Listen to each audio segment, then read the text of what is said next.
So now as price comes back down into this key level, right? So we've understood we have aggressive selling that hasn't been rewarded. So remember what I said about the supply zone?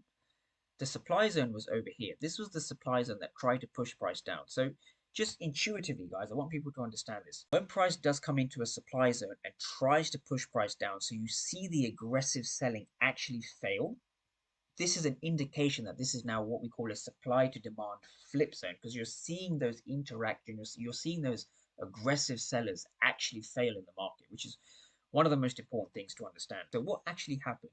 If I play price on, what we saw over here at around, I think this was 10:15 Eastern time, AM Eastern time, what we've seen over here is we've seen aggressive sellers that haven't been rewarded, right? So you see failing aggressive sellers, right? Hence why we see a negative delta, and we see a finished auction, right? So the way you want to look at a finished auction, so this is a finished auction. And the way you want to understand a finished auction is that buyers and sellers have kind of agreed to, you can essentially see it as an argument that's kind of ended, right? When you see a zero, it represents that that argument has ended and price is now willing to move in a certain direction. It's from using the aggressiveness of sellers and buyers.